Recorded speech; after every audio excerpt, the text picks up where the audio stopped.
Welcome everyone back to Engineering Conversations. Today we have another guest here with us, and she has an engineering background. We're going to find out through the conversation, a few surprises here and there. So I will welcome Sakthy to Engineering Conversations. Welcome.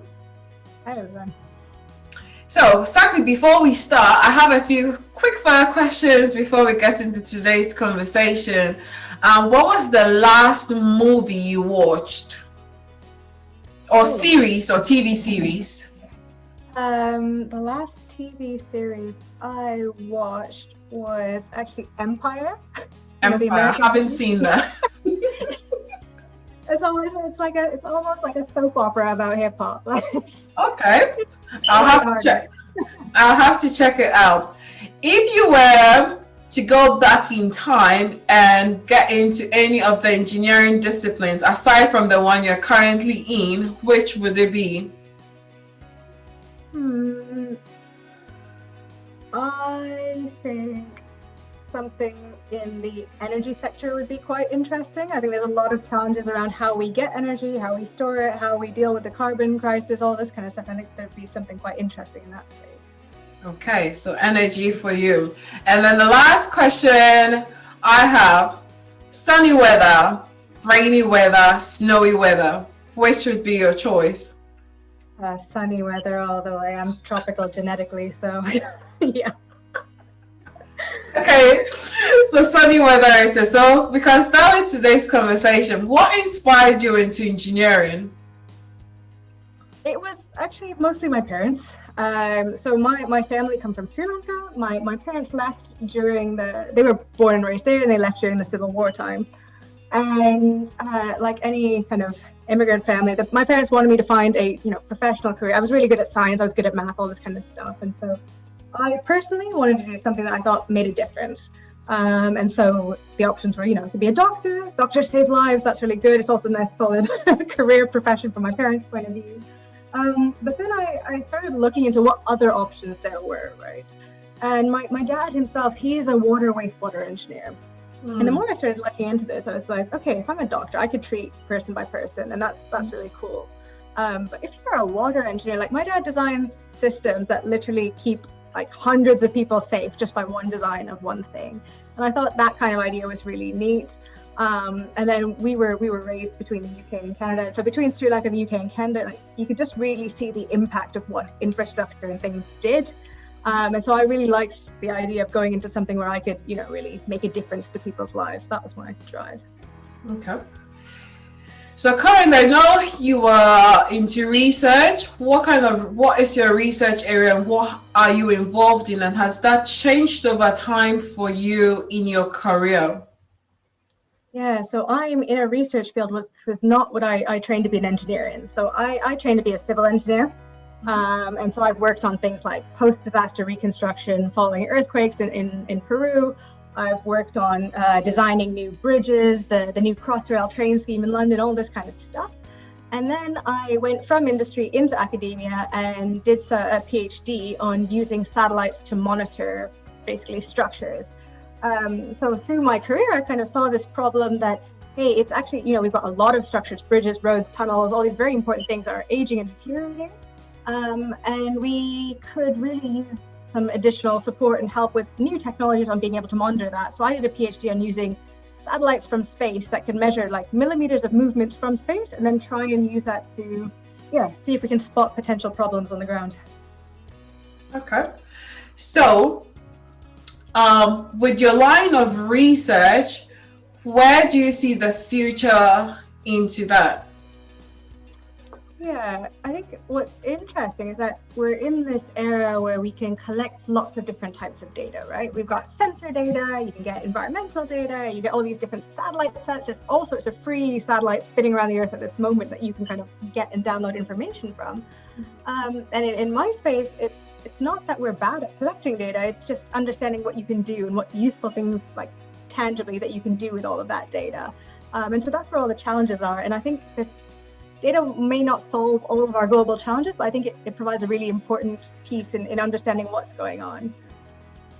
Because I like what you said, because I think with the recent rover that was sent off to Mars, the main thing it's doing is collecting data, and the goal is hopefully we can get those samples back on Earth to know what's happening in Mars, and maybe have even humans go there in some future. We can still use those, from your research, use satellites far away from us to find out and help things here on Earth. So it works both ways as well.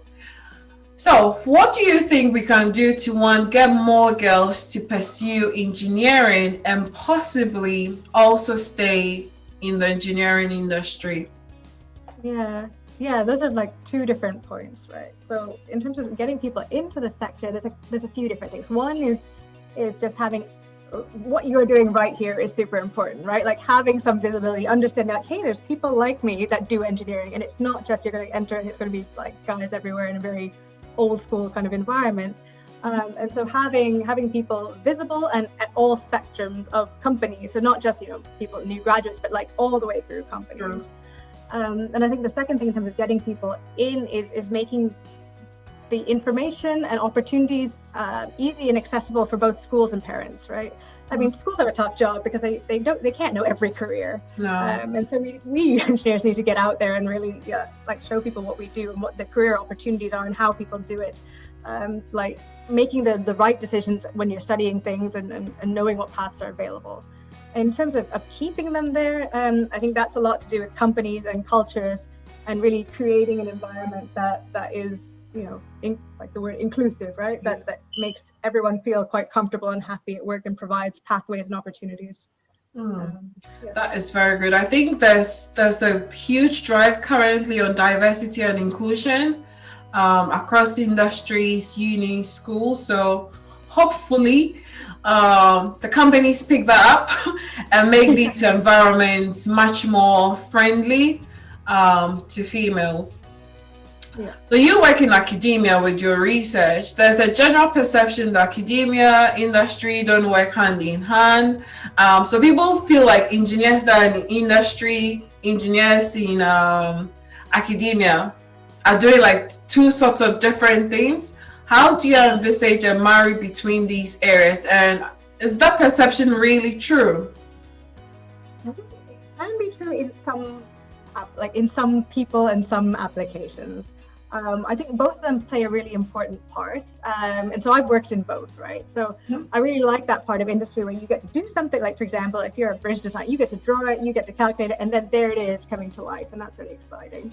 Academia gets to play in a space that, when you're working on commercial projects in industry, you don't have the time and space to just try something that in academia, if it fails, like that's a valid result. At least you tried something new. Whereas in industry, we can't just experiment with buildings, right? Because if one falls down, that's a really big problem. So you have these two sides. And I think that the best forms of academic research are actually the ones that involve industry and they kind of collaborate quite well together. In my case, because I came from industry, I tend to do a lot of applied research. So case studies that are trialed in real life with like asset owners, people like Network Rail Highways England and what I do. Or construction companies involved as well. And within the academic space, I myself have a spin-out company, a piece of software that helps asset owners and construction companies analyze their data and try and get insights out of it. So there's different ways to get that collaboration. Okay, that's very good you say that, because I feel like people feel like it's two different things. But I personally feel that academia feeds industry with what they need to know. So people will spend years and research something, make sure it's working, and then tell those in industry, this will work, you can go ahead with it. There'll be no issues with that. But then also there's also this notion when it comes to women that work in academia. I don't know whether you have actually picked it up in Cambridge, that the number of women in engineering using the leaky pipeline, the further up you keep going, it becomes smaller and smaller and smaller. What do you think has accounted for this, and how can we encourage young engineers to pursue past maybe a bachelor's in engineering or bachelor's of science into a doctorate, as well as probably stay in academia? I think we are seeing the numbers of undergraduate female representation increasing over time, which is really nice. I think in terms of saying and opportunities going forward, I think it's similar to industry, right? Like in both places, you need to create an environment where people feel that they are supported, that they're able to express themselves, and that they are comfortable working there. I think in academia, a lot of that is also around trying to actively like recruit good students. I mean, if you've got the top end, like a lot of females might be the top end of the cohort, and if you're going to have competition between, they're going to have industry offers, they're going to have the opportunity to do all these different things. And I think part of it is that academics do also need to highlight, like, here are some really cool things you could do, here's where you can make a difference, and here are the opportunities for you, to highlight that as a valid career path. That's a really lovely point you said there. So in your career, I guess for both industry and academia, what kind of support have you received that you think has kept you anchored in engineering, and you haven't, or maybe those moments that you feel like, okay, is this engineering really for me? What kind of support has kept you in engineering so far? Yeah, I mean, at the very beginning, I like the fact that engineering has so many different options, right? If you want to stay local, you can find local jobs. If you want an international career, you can have an international career. If you want to work like all day, every day in a very hardcore environment, you can have that. If you want to have something with more work-life balance, you can have that. And so I think having all those options caters to a whole bunch of different people, which is nice. And then for me specifically, I think both ways, it's all about people, right? It's the people you work with. And so for me, I've had some really useful, helpful, supportive people like mentor and give advice. And very often I think people think like, I need to find a mentor and I need to have it in a formalized way, but it's not. It's people who just, make time for you, give a bit of advice here and there. When you're feeling a bit trapped or stuck in a situation, can show you about, okay, here are the other options, here's what else you can do. Conversely, you run into, like, I've had problems in industry as well that have made my life a little bit unhappy and left companies. And so it is all about the people you work with. And so before kind of joining a company, it's worth doing a bit of due diligence, finding out about people, the culture, the life. Yeah. So find your tribe of people that you can always tap into whenever you need that help, as well as also supporting them as well. So if anyone comes to a female, probably in secondary school, high school, or they're doing A-levels, and they say they want to pursue a career or follow in your footsteps, what advice would you give to them? I think on the kind of practical things, like for engineering, you need maths, you need physics. Those are very core, important blocks. That's two subjects, and then usually, engineers like to be like they need to be team players. They need to be able to communicate. So if you do language or you do geography or you do something else in between, that's kind of open to you. I think the biggest thing for me that I would tell someone who is looking to go into it is to get work experience if possible. Or if they can't get work experience, like actively talk.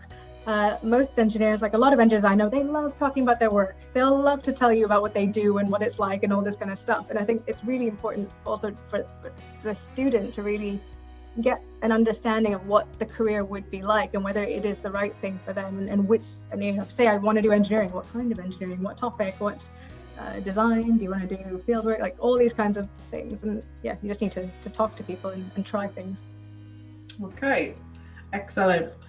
How important would you say work-life balance is for an engineer? Because I think there's also this perception that engineers are so busy, we don't mingle with the outside world, we're just by ourselves. How important is work-life balance as an engineer? At least you can talk about this in relation to your own self or your own experiences. Yeah, so I think personally it's super important. Because if you're an engineer, you're usually working on some kind of challenging problem, right? Like you're either problem solving, or you're designing, or you're trying to be creative, or you're trying to fix a problem or create something new. And to do that effectively, you do need headspace. You need to be able to have some time to breathe, to think, to be creative, to do all these things.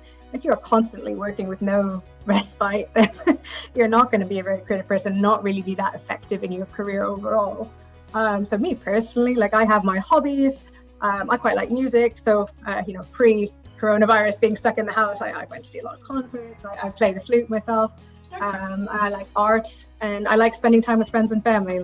So that a lot of that time for me is quite important. I remember at one stage, quite early in my career, I had 2 job options, and one of them, it came with a very nice salary and a very nice car. But I knew that actually in that job that I'd be working quite long hours, and the reason you have a car is that you were expected to drive all over the place and do the job.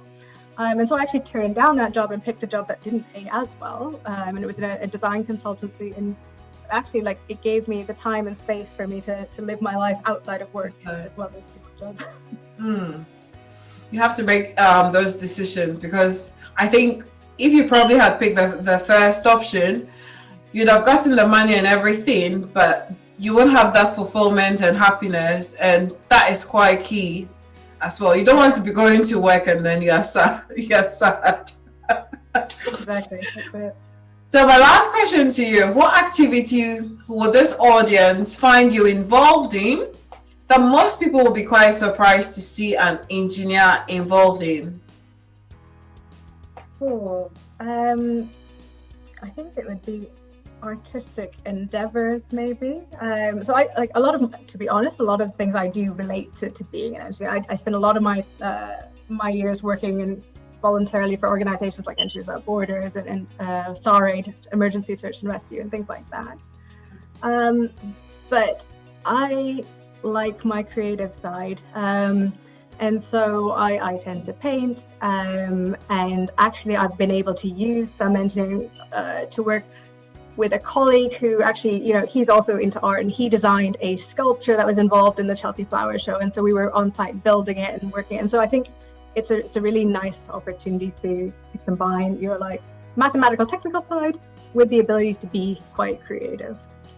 That is lovely. I have the last question for you. Academia, industry, which is your favorite? Oh, I don't know. That's super hard. I think whatever I want to do, I want to work on innovation and new things. And so I think I could do that within industry, within companies that are open-minded enough to invest in that kind of thing. I could do it in academia. I really quite I have this, as I mentioned, this startup company. It's called Be Qui. And that for me is really quite fun, because it really does tie the two pieces together. And so I think I'm always going to be one that likes to sit in between the two worlds. Okay, that is fine, because I know some people are like, we love industry, some academia, and then the group of people that are somewhere in the middle, they'll sway depending on what is going on. Yeah. So that is fine. I think you're somewhere in that middle. You're somewhere in the middle portion in them. So thank you very much, Sakthy, for sharing your engineering experiences with us, as well as your career, what you've gone through, both working in industry as well as working in academia, and feeding both sides, especially with your spin-out company as well, using both academia and industry for that. We appreciate your time and you sharing with us. Thanks so much for having me. You're welcome.